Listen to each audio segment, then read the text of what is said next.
必修的人呐、你是住在悖逆的人中，他们有眼睛却看不见，有耳朵却听不到，因为他们都是悖逆的人。各位弟兄姐妹平安，平安。让我们一起来敬拜我们的神，我们从座位上起立，我们一起来敬拜赞美我们的神。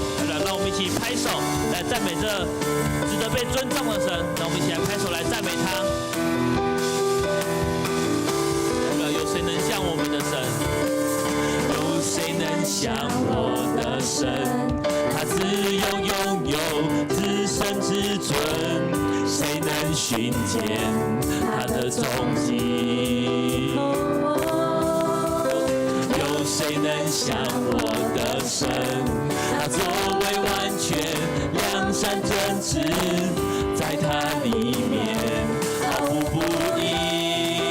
我烈火要中，我仍要相信，我的神必拯救我脱离饥荒不然，我仍要尊荣他生命。再次烈火要中，我们仍然要相信他。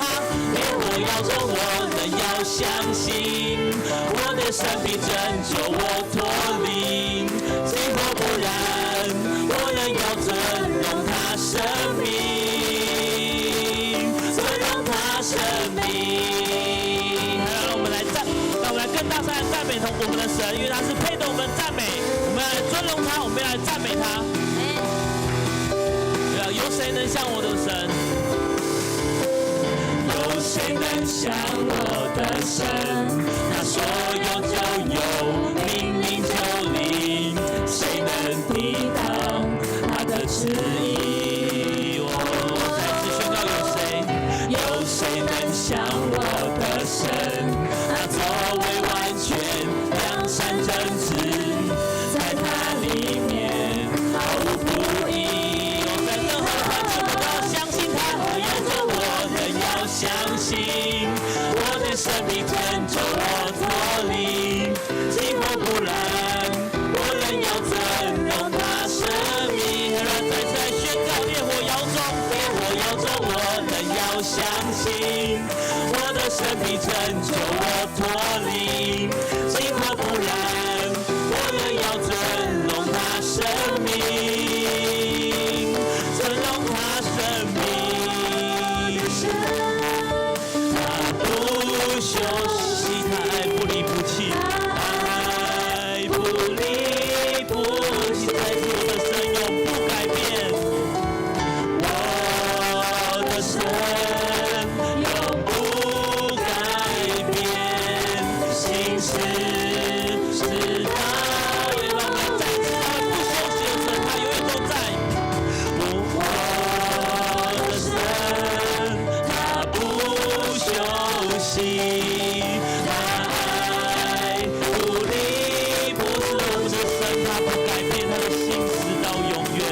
我的神永不改变，心事直到永远。烈火要中，我仍要相信，我的神必拯救我脱离饥荒不然，我仍要尊荣他生命。烈火要中，我仍要相信，我的神必拯救我脱离饥荒不然，我仍要尊荣他生命，尊荣他生命。好，让我们用掌声归给他，哈利路亚，阿们。我们的神坐在让我们举起手来赞美他，一起来尊荣这位坐在宝座上的神，哈利路亚，全能的神。我们尊崇你，圣洁荣耀尊贵能力。让我们再一次来赞美那坐在宝座上的神。我们的神坐在宝座上，神殿充满荣耀，万民敬拜全能的神。我们尊崇你，圣洁荣耀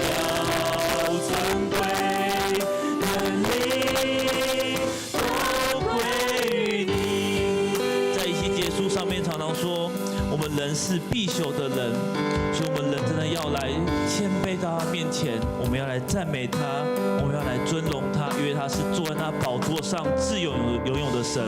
我们来赞美他。诸天述说，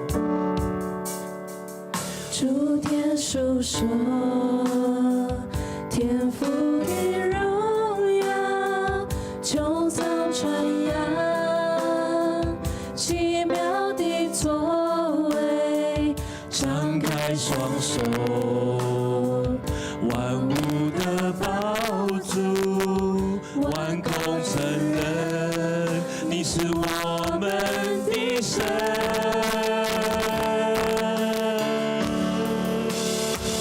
我们的神坐在宝座上，神殿充满荣耀。我们用一颗谦卑的心，再来赞美全能的神。全能的神，我们尊崇你，圣洁荣耀，尊贵能力都再次我们的神，我们的神坐在宝座上，神殿充满荣耀，万民敬拜全能的神，我们尊崇你，圣洁荣耀，尊贵能力都由你说话，说明就命，说立就立。你说话，命令就立；你吹气，就得生命，万物齐唱。哈利路亚，神在，神在，赞美那命令就立的神。你说话，命令就立；你吹气，就得生命，万物齐唱。哈利路亚，神在，只要更大声来赞美他。你说话，命令就立；你吹气，就得生命，万物齐唱。哈利路亚，神在，神在，我们的神，我们的神坐在宝座上，神殿充满荣耀，万民就是你是全能的神。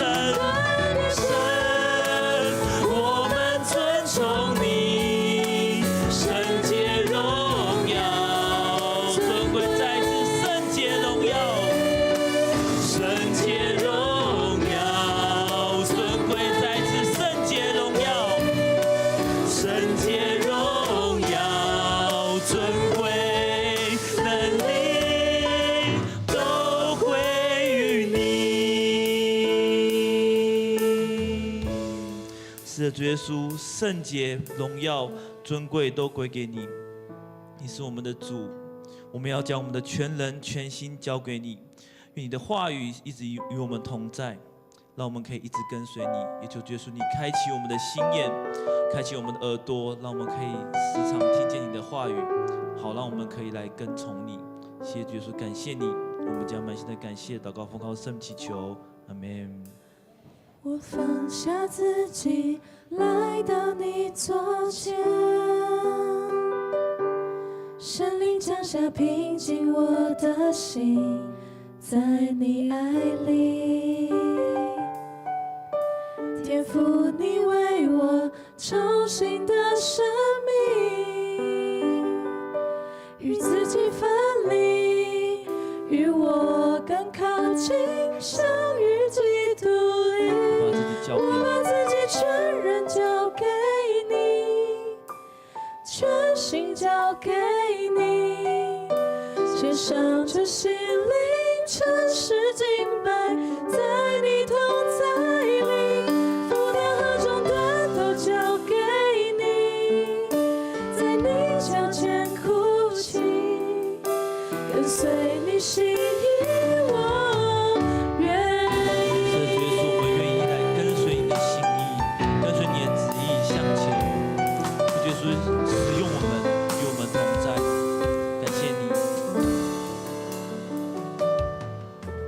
天父，你同在，使我灵安息，心思和意念都属于你，倾听你声音。耶稣来亲自带领我生命，每个决定，每一个脚印都在基督里。我把自己全人交给你，全心交给你，献上这心灵，诚实敬拜，在你同在里，负担和重担都交给你，在你脚前哭泣，跟随你心意，我把自己全人交给你，我把自己全人交给你，全心交给你，献上这心灵，诚实敬拜，在你同在里，负担和重担都交给你，在你脚前哭泣，跟随你心意。让我们把负担跟重担交给他，负担和重担都交给你，在你脚前哭泣。你的话语是我生命，跟随你心意，我愿意。是的，父神，我们用我们的心，还有我们的真实来敬拜你。谢谢你再一次让我们能够来到你的面前。虽然我们有许许多多不同生活当中的忙碌，但是能够坐在你的脚前，能够在你的面前，从你的话语当中来思想你的心，思想阿爸父的心，是何等幸福的事。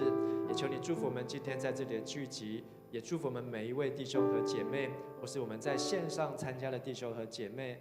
愿主你的灵，愿主你的恩膏涂抹在我们弟兄姐妹的身上，也让我们知道神你必要使用我们每一位。我们这样子祷告、祈求、敬拜、感谢，都是奉靠耶稣基督的名，阿门。在你要坐下以前，跟你旁边说：神要使用你，神要使用你，神要使用你，请坐。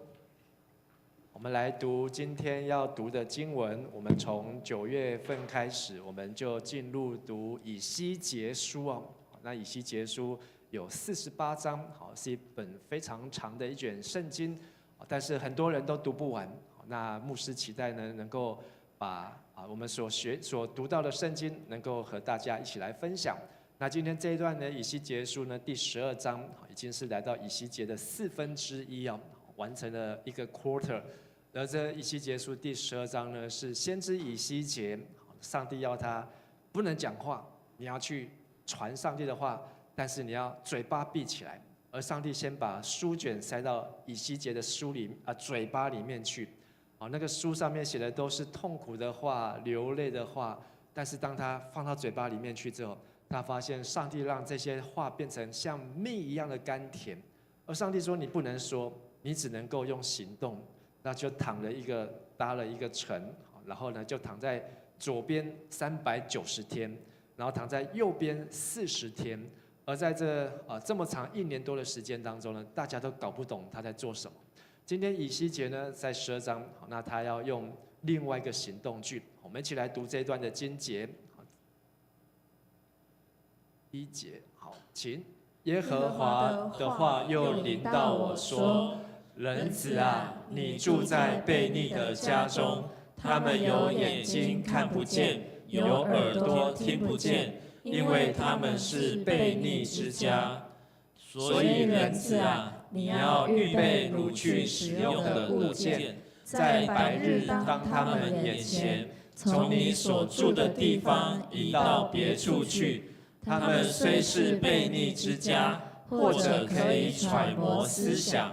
第四，你要在白日当他们眼前带出你的物件去，好像预备掳去使用的物件。到了晚上，你要在他们眼前亲自出去，像被掳的人移出去一样。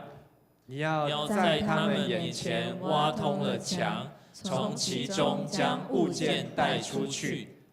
到天黑时，你要当他们眼前搭在肩头上带出去，并要蒙住脸，看不见地，因为我立你做以色列家的预兆。我就照着所吩咐的去行，白日带出我的物件，好像预备掳去使用的物件。到了晚上，我用手挖通了墙，天黑的时候，就当他们眼前搭在肩头上带出去。在过去这个礼拜当中呢，世界上很多地方发生了很多事情。我不晓得，如果问你过去这个礼拜过得好不好，你会说好还是说不好？你觉得过去这个礼拜你觉得说好的，觉得自己过得很好的，请举手。有一半以上的人觉得自己过去一个礼拜不太好的，请举手。也是有一些的人。但是呢，在这个世界上过去的礼拜当中呢，我来把看到的新闻跟大家来分享。9月7号那一天呢，俄罗斯他发动了800架的无人机去轰炸入侵了乌克兰的首都是哪里？基辅基辅。那这是乌俄战争3年半以来首次打入到基辅里面去所以连基辅的政府、乌克兰的政府的大楼呢，也在这个无人机的轰炸当中呢被损伤所以也代表这个乌俄战争呢是越来越白热化那双方呢僵持不下。那在这9月7号那9月9号那这是在哪里呢？以色列呢突然对这个杜哈呢来发动空袭因为他要抓这个哈马斯也抓了快要2年那呢他发现有收到情报说哈马斯呢有躲在这里杜哈里卡达的首都杜哈的这个建筑物里面，所以呢他就去轰炸那也造成6个人死亡那据传这6个人当中呢有5个就是哈马斯的成员这只是在3、4天以前所发生的事情今天是13号那在除了这些事情之外呢这个月呢是我们台湾国家的什么日呢？防灾日有听过这个日吗？没有听过我们的国家防灾日呢是定在9月21号，但是呢它会从9月1号一直到10月31号，会有花2个月的时间来告诉大家防灾要预备的事情那这防灾日呢就是呢你要怎么样在灾难来的时候，刚才我们看到过去在以色列或是在乌克兰发生的战争，但是呢在台湾不一定战争，但是台湾可能有台风，可能有地震，像今年好几次的台风当中，或是下大雨还不是台风，但是呢造成了影响。而这个防灾当中呢，你需要一个防灾包，你有防灾包的请举手。没有的话呢，请看这个图片。防灾包要有什么呢？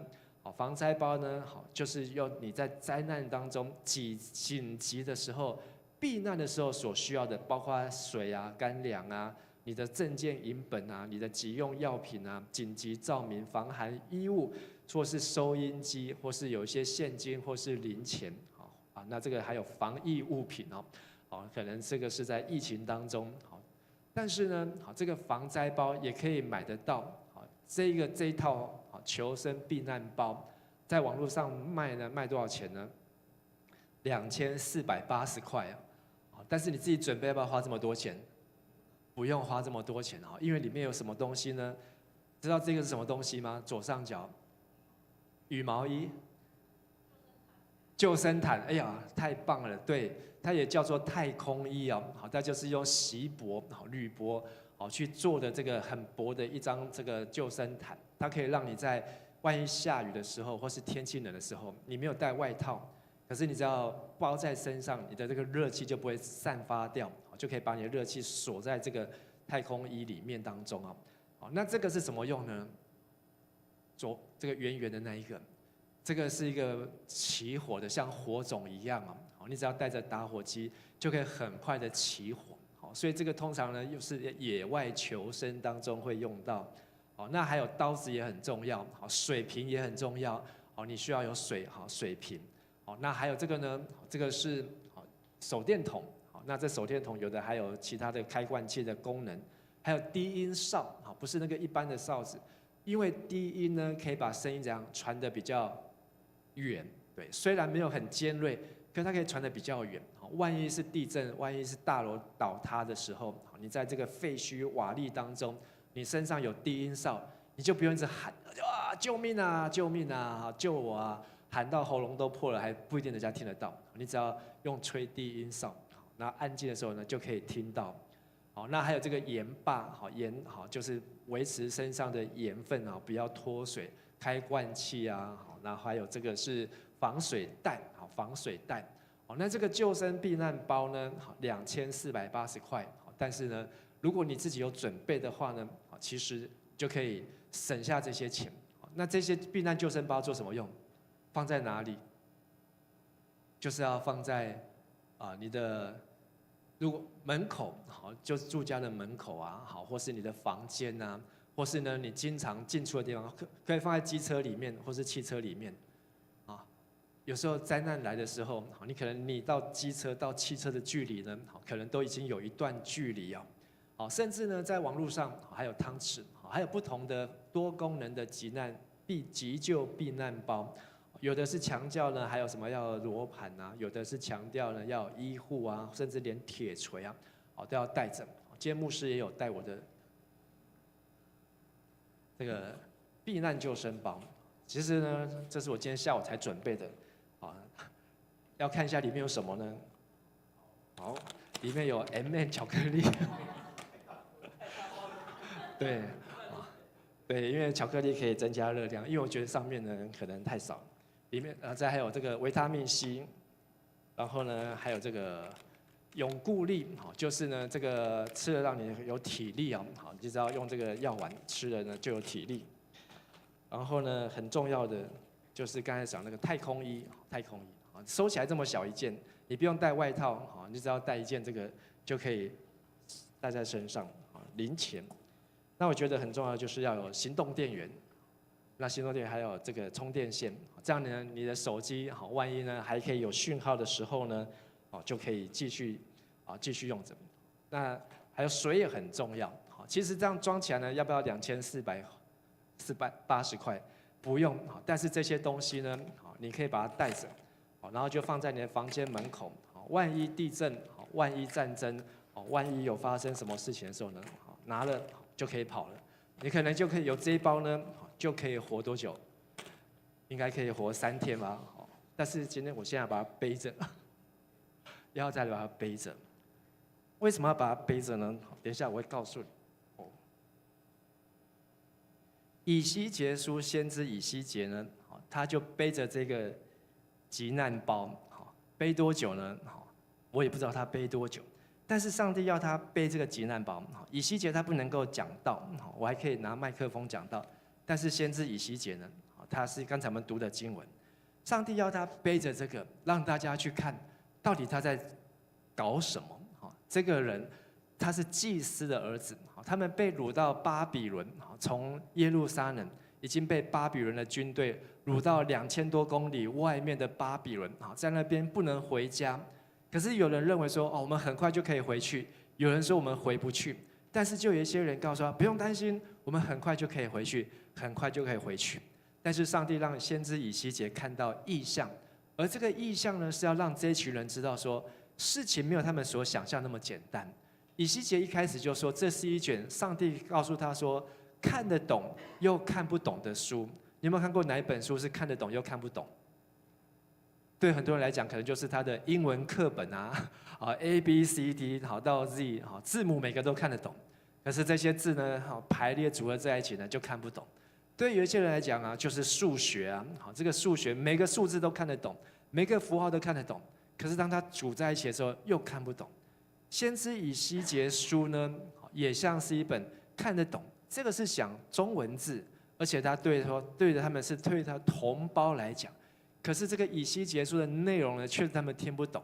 所以上帝告诉以西结说：“你奉差遣，你现在在巴比伦，来到这个地方，不是去跟巴比伦人来传福音，你不用学巴比伦的话语，但是呢，你是要用你自己家乡的话语。”跟那些跟你一起被带到这里的人来，为什么他们要被带到这里来呢？因为上帝要告诉他们一个很重要的事情：他们在耶路撒冷的圣殿，不仅呢是被人家攻破，甚至被拆毁，甚至他们在圣殿当中，他们所敬拜的上帝都要离开圣殿了。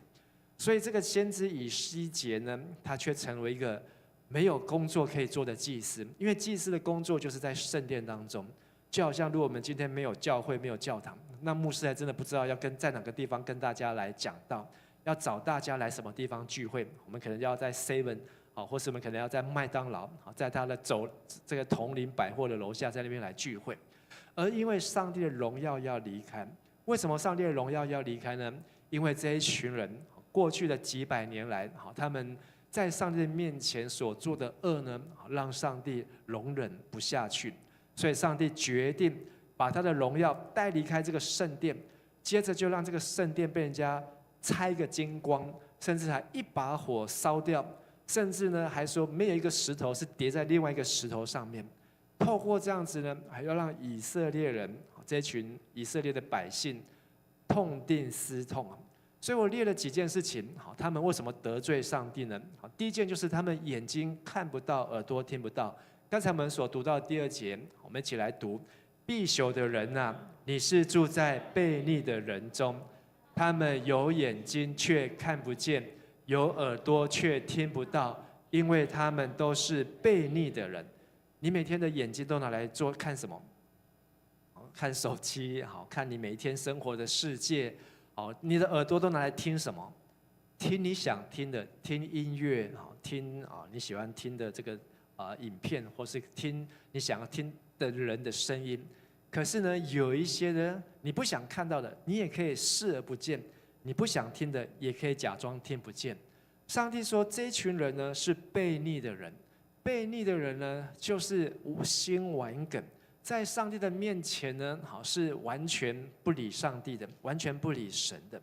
而这些悖逆的人呢，上帝就要让他们知道说，上帝的话明明就写在圣经当中，明明就请先知，这好几个先知告诉你们，但是你们有眼睛却不看，有耳朵却不听。所以上帝他要以西结用另外的方式，颠覆的方式，他要在众目睽睽之下，要让大家看这个先知到底在干什么。为什么他白天把他的救难包带着，然后呢，到了晚上的时候还要挖墙，然后从自己的家里面有门不走，他要把他家的墙挖破一个洞，然后出来逃到街上去。大家就会看这个先知，他做很奇怪的事情。那他可能不是只有做一次，因为做一次可能没有人看到，他就要重复做。每天白天他就背着他的逃难包，在街上逃难的样子，而且不能讲话。人家问他在干什么，他就不能够讲。然后呢，晚上的时候呢，他就要在挖他家的墙，然后要逃出去。而这样的事情呢，其实就在预告5年后。如果你读以西结书，了解他的年代，不到5年之后，他的国家，因为他人已经被抓到巴比伦，可是他的国家在以色列耶路撒冷呢，他们的王最后一个王叫西底家，果然就是被巴比伦的军队攻破耶路撒冷的城门。当耶路撒冷城门被攻破之后，他们本来想说，我们这个耶路撒冷从来没有人打进来过，从来没有。结果呢，一听到城门被攻破，那个王叫西底家，半夜就挖墙，挖耶路撒冷的墙，然后就连夜跑出去，逃出去，一路逃到国家的边境，想说哇，我终于逃到边境，结果就在边境的地方就被巴比伦军队抓到。抓到之后呢，他就所有的他的儿子，他带着他的家人，通通都被带到巴比伦王面前。巴比伦王把他所有的儿子一个一个的杀掉，最后再把西底家的眼睛两眼都挖出来，再用链子把他带到巴比伦去。这是真实发生的事情。但是呢，在这件事情发生的5年前，先知以西结就已经用演给大家看，他们当初怎么逃难。如果那时候有人看下去，有人听懂，可能他们准备的逃难会准备的好一点，可能会跑得快一点，或是跑得远一点。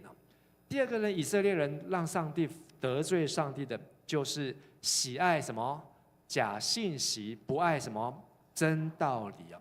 所以在以西结书7章25节，我们一起来读：绝望的时候到了，你们要寻求和平，但不会有和平。每一个人都想要和平啊，每一个人都不想要打仗，每一个人都不想要遇到台风，但是每年总是会有台风。只有很特别，蔡英文在当总统这8年当中，台湾好像看到好几个台风都会转弯。那当中那时候在美国印象很深，那台风明明就是要撞到台湾，居然就被弹走了。冥冥之中就觉得好神奇啊！而且不是只有1次，至少有3次。这台湾都是台风都要撞到台湾，居然弹走。可是呢，去年赖清德换了赖清德当总统之后，这台风好像就又恢复正常了。这只是恢复正常而已。台风该来的就是要来。但是呢，我们想要过和平的日子，但上帝已经讲了白话，不会有和平。过去这个礼拜呢，刚才讲到乌克兰，讲到了这个尼泊尔，对，但是呢，还有一个地方是尼泊尔。你知道尼泊尔在过去1个礼拜呢发生什么事情？你有看到这个新闻的，可以举手一下吗？好，谢谢。尼泊尔呢，他们的总理呢，下令要把所有这个26个的社群媒体，包括 YouTube， 包括这个 Facebook，X。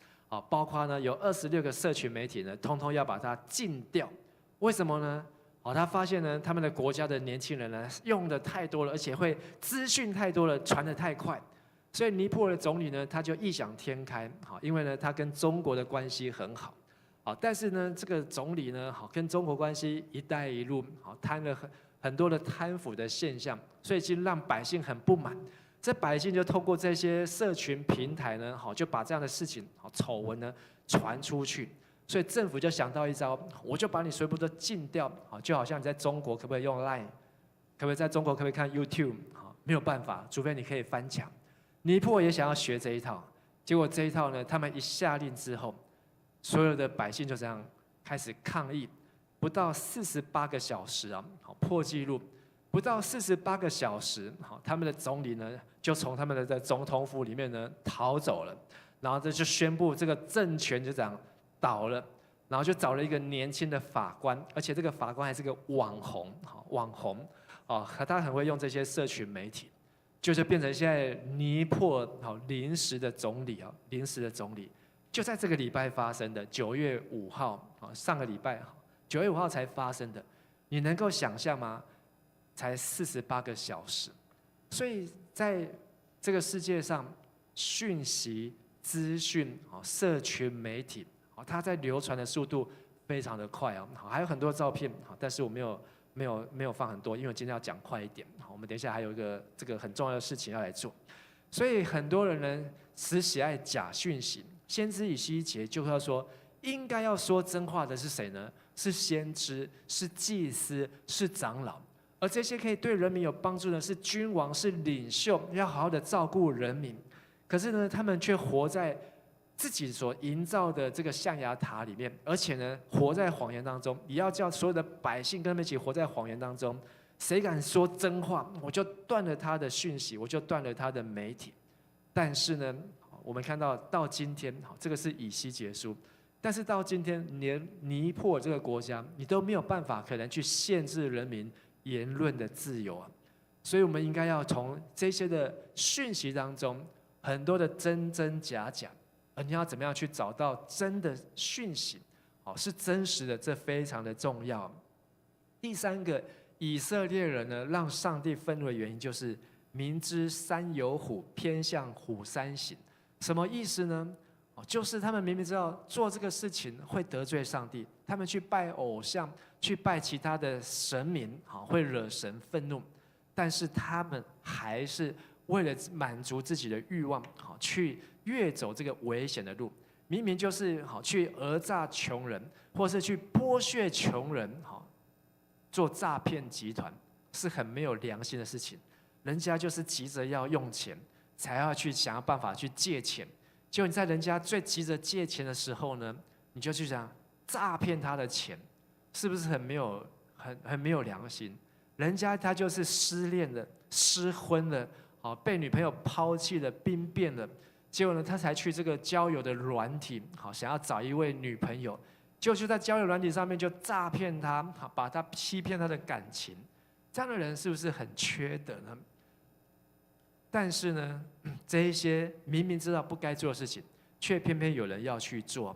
我们一起来读以西结书3章17节，请必朽的人呐，我派你做以色列国的守望者，你要把我亲自向你说的话警告他们。上帝要一群人，其实以西结只有一个人，他一个人怎么样可能去跟整个在耶路撒冷人来传讲呢？他连在巴比伦，上帝都叫他有好几个月的时间，甚至是几年的时间，嘴巴都闭起来，你只能够用演的。如果今天都不讲话，我还真的不知道怎么样告诉你们我现在在干什么。我怎么样把我这个急难救生包告诉你说，有危险啊，有战争啊，有灾难要来了，大家要准备啊，我还不知道怎么办。可是呢，他还要传给在耶路撒冷的百姓呢，耶路撒冷百姓真的是很难，而且又离我们这么久的时间，2000多年前，2500年前，怎么可能呢？但是呢，先知以西结就做到，他就做到，他成为一个守望者。上帝让他看到异象，让他把异象呢化为行动，把化为行动之后呢，他不放弃。人家对他挑三拣四，甚至人家对他指指点点，但是呢，他只要把上帝的意象把它行出来，剩下的部分上帝自己会负责。所以以西结做了前面的，而上帝帮他完成后面的。这也是这个过去这个礼拜的新闻。2天前，我不晓得你认识这个人吗？认识的举手，再让牧师看一下。好，有4个人、5个人有看到这个新闻。好，如果你没有看到这个新闻呢，你可以今天回去好好去搜寻一下，叫做 Charlie 查理科克 Kirk。这个人呢，年轻人很不简单，他只有31岁，31岁，但是呢，他在2天前被枪杀。他31岁，可是他的社群媒体上面呢，他好像我不知道是哪一个，这个 IG 一个是300多万追踪，另外一个是500多万追踪啊。那他呢，他是一个非常基要真理，就是他对圣经，他对这个基督教的信仰非常的确信。他认为美国呢最需要的就是要回到圣经最需要是回到圣经。他认为美国呢最需要的就是要回到上帝的面前。所以他有去读大学，但是后来他变成自学，没有去读大学。可是呢，他的辩论他的逻辑非常的强，甚至他还去我不知道他是去剑桥大学去哪个大学？因为美国很多学校都学风很自由，我不要结婚，我喜欢同性恋，你不可以说我是男生，你也不可以说我是女生，我的性别我自己做主。你不要告诉我圣经，你不要告诉我上帝，你不要跟我传宗教，你跟我传宗教，我要去法院告你。这是在美国很多很自由的地方，他们就是过着这个自己想过的生活。他觉得他读很多的书，他觉得他很多知识，他觉得他可以掌握科技，他觉得美国呢，他可以这个美国的年轻人他可以掌握未来，所以呢，他不想要回到圣经，什么一男一女啊，然后结婚生子啊，他这些他全部什么建立家庭第一啊，好，然后呢要活出上帝的形象啊，好，要讲爱，没有，他就是只要讲到很多美国人就说，我就是要活出自由，好，因为上帝给我的自由，好，这个自由是天生的，好，所以他要把他的自由用到极致啊。但是这个Kirk，他的目标就是去每一个大学，跟这些大学生座谈。甚至公开的辩论。今天我还去看到一个影片，应该是在剑桥。这个对方呢就2个人，一人一边。然后呢2个人就开始辩论川普总统。这个议题不是说吵架的辩论，他是把国家议题，到底现在美国川普总统的政策，他对巴基斯坦的政策，对乌克兰的政策，对约旦，这是美国大学生，他们在辩论。然后呢，一个正一个反，一个正一个反。变到后来呢，那个剑桥的高材生，他这个看起来气势很强，到后来都结巴巴，都没有办法再跟他辩，不到5分钟而已。然后呢，这个Kirk还说：“你们没有更强的吗？”他对这边说：“你们没有更强的吗？”真的就一个走上来，老师，这个教授上来，这教授呢又继续跟他辩，不到3分钟就结束了。那台下人通通都给Kirk掌声，你可以好好去听一听他讲什么。但是我佩服的不是他讲政治，讲国际观，讲他们的经济，讲他们的军事，讲他们的外交。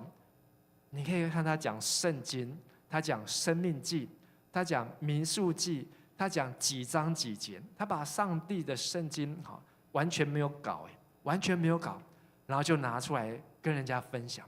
而他自己31岁，当了爸爸，有2个小孩，他的太太还是哪一个州的这个什么什么小姐这样子，就是那个州的选美的第1名这样子。但是呢，他说他要去100场的校园巡回，就才第一场，他就在犹他州被人家从180公尺外枪杀。你要从180公尺射中一个人，简单还是不简单？180公尺，大概就要从 7， 大概要射到哪里去？射到那个另外一个路口，到民族路了，大概200公尺。那么远的距离，他就1枪而已，只有1枪就射中他的脖子，然后他当场就来不及救，就死了。但是呢，他在这个当场学校讲的议题就是枪支的部分，枪支。很多人说枪支自由、言论自由，但是这个Kirk呢，他才2天前在美国被开枪打死，震惊很多人。但是他所努力的，他的100场虽然没有办法继续，但这下子呢，全世界有更多的人认识他，会开始上网去翻他到底讲了什么，他到底做了什么，他到底在宣扬什么呢？明知山有虎，偏向虎山行。上帝要先知以西结做一个 watchman 守望者，因为这个国家呢越来越危险，大家的人民的心呢，越来越不受拘束，越来越没有办法服从，越来越各自照自己的想法。但是上帝告诉先知以西结，你不要，如果你不去警告他们，上帝给你工作你不去说，那我要向你追讨他的血债。但是如果你警告那邪恶的人，他如果不肯改过的话呢，你就不必负责。所以守望者就是要传达上帝的信息。跟旁边说，守望者要传达上帝的信息，守望者要传达上帝的信息，把上帝警告的话要能够让人家听到。就好像我今天背这个，那我就要让你知道，台湾还是会有地震的。台湾还是会有台风的，而且这是我们的国家防灾月，所以呢，好歹呢你也去想一想，因为我觉得做这个还蛮有趣的，就是到底我只有1包这么大包的话，你到底要装什么呢？有的人可能会装湿纸巾啊，有人可能会装卫生纸啊，有人可能会装罐头啊，但是呢，你看台湾这么多便利商店，真的有灾难的时候呢，你可能走几步就可以去便利商店。反而是食物，你不用准备太多。在台湾的话，但是有一些在台湾，你看你是住在都市，或是住在乡下，那个需求不一样，你真的要去好好想一想，如果你是住在高楼层，如果你不是住在平房，你从那么高的楼层到你要能够安全的离开，你要不断的去思想，去练习，当灾难发生的时候，你才能够第一时间能够逃出去。我们的协会上次有请黄天仁牧师来分享，他的急难包是这么高，拉上来是20公斤那个他已经都装好了，甚至里面它还有白银白银，这真的要拿去用白以义务的时候呢，都可以去交易但是呢，那个太高级了，而且20公斤呢，你可能本来可以1分钟跑出去的，5分钟还跑不出去这样子。但是呢，你还是要知道，这是我们要去传达上帝的信息。最后一个以色列人呢，让上帝失望的，就是他们在小恶上不停止。而在大恶上呢，就小恶累积成大恶。以西结书3章20节，同样的经文，上帝呢再次告诉先知以西结，刚才是18节，我们来读20节，请。要是好人离开正路，开始作恶，我要使他遭受危险。要是你不警告他，他一定会死。他要因自己的罪而死。我不会纪念他做过的好事，而我要向你追究责任。所以好人呢，好人也有可能会作恶。好人就是跟上帝的关系很好，但是他可能被影响了，他可能被朋友影响了，被媒体影响了，被言论自由给影响了，而开始不相信上帝了，不相信圣经了。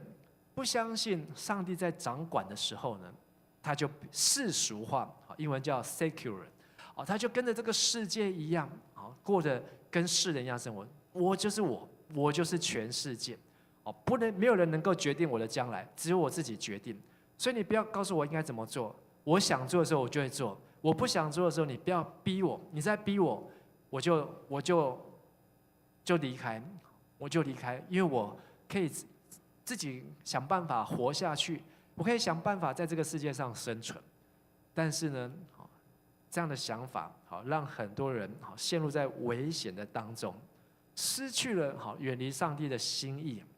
在过去这个礼拜，还有一个是发生在哪里呢？发生在印尼对不起，不是这个礼拜，2个礼拜前，应该8月底，印尼呢，也有一个很大规模的示威。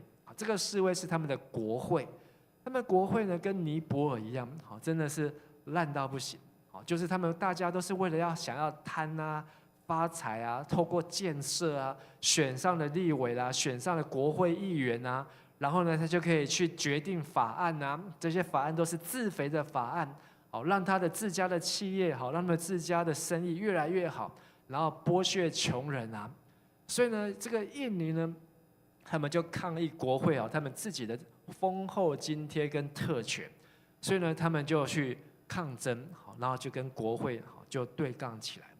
这个在我们的台湾的国会呢，也是一个提醒：我们的国会到底要不要走向正常，还是我们的国会呢？刚才看到的尼泊尔，他们跟中国走这么近，中国说来，我来帮你建设，基础建设，帮你盖高铁。我帮你盖快速铁路，我帮你盖高速公路，我帮你盖码头，而且我还帮你借钱给你。你没有钱没有关系，我借给你，利息算一点点。这些建设呢，你没有专业也没有关系，我中国把这些技术通通带来。然后呢，你要把建设好之后，这个地方你要租借给我，99年。然后呢，这些利息你再慢慢还给我。就很多这样子呢，有建设来的，哇！结果大家看到这么肥的肉，每个人都想要咬一口，哇！这么肥，我只要能够抽1%，1%太多了，1/1000、1/1000就不得了了，一辈子大家不愁吃穿。很多的国家，因为想说建设的名义，结果都在自肥，以至于呢，让国家通通都被吸引去了。那个本来要走的路呢？大家通通都走得歪斜，可是上帝告诉先知以西结，要是我们一起来读21节，要是你警告他不可犯罪，他接受你的警告，不再犯罪，他一定活着，你也可以不死。以西结，上帝让他把事情看得很清楚。他离他的国家2000多公里外，可是他却异象当中知道他的国家已经被打了2次了，还不是结束了，还会有第3次。他从7年前看到5年前，看到这个事情发生，到这个事情都已经成就。先知以西结的这个异象当中，上帝让他清楚的明白，他的就是要传达信息。而这些人当中呢，反而是那个被掳的人当中，上帝说这一群人才是上帝要留下来的人。那些没有被抓走的人呢，反而是怎样？上帝不要留下来的人。这些被带出去的人呢，当他们从他们自己的家被带出去，被掳走了，他们的家人好高兴哦，说哇，你看他的房子空了，他的车子现在主人不在了，他的银行现在呢，没有人去用了，通通都变我的。